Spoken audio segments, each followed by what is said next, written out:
Now, we're finally getting to the actual turns of this game. I've drawn onto the map the situation after turn 10 and listed underneath each race the player controlling it. From this opening situation, I can already draw some conclusions. This is not great Planets play, but not terrible either. Overall, it's fairly balanced. When you look at the scoreboard, most players have been equally active, which is good. There was one trainee position, the Fury, who dropped out early and didn't play at all. But all the other races are broadly balanced, as mentioned.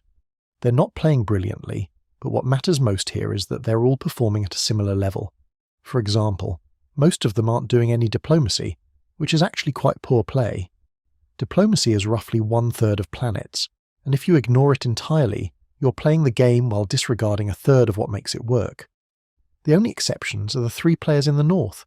The robots are in discussions with both neighbours, the Empire and the Lizards, clearly trying to figure out who will become their ally and who their first target.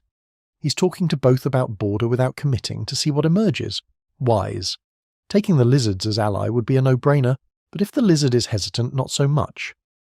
Also worth noting from the scoreboard, there is only one player actively building starbases. That's the Lizards, who have 2 starbases by turn 10 and is building a 3rd. When planets.nu originally launched, there was a special leaderboard for a scenario. The challenge was to build 3 starbases as fast as possible. That leaderboard has since been removed, but it was an excellent exercise. The faster you get more starbases, the faster you can build ships, and the more you build before the ship limit, the stronger your position. The other players really should be building more starbases. One thing that explains this, however, is one small but significant detail from the classic rule set worth highlighting. For example, the Federation player, here, Sidetracker, is visiting planets and dropping clans, but not many, and not building mines and factories. That's a mistake. You need to do as much as possible as early as possible, utilising each planet and with as few turns as possible, visiting each planet as few times as possible. If he had dropped enough resources for 50 mines and 50 factories, as the Federation can afford, those planets would have been generating a significant amount of minerals for 10 turns already, without needing another visit. But in the Classic rule set, this is harder to execute than in Standard. In Classic, you can't drop money onto unowned planets directly. You have to use the friendly code Beam Down Money, BDM, which drops all your money at once. In a Standard game, you could take your starting medium deep space freighter, visit 5 planets, drop 20 clans, 20 supplies, 20 mines and enough money to each, just 1 visit each, and have them all producing. In Classic, that kind of colonization requires more careful planning, with another ship following with the money or something similar. Regardless, they should be building more starbases. The issue in Classic especially is that there's little incentive to rush out and grab planets.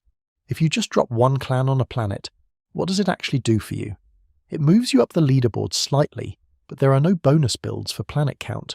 You don't get anything extra from owning a planet with just 1 clan on it.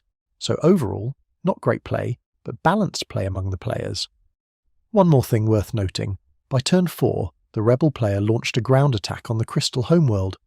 While some players might consider this a devastating setback, the Crystals didn't actually lose much. In fact, the very next turn they captured the Falcon, and were able to hyper-jump it quite far to scout neighbouring players.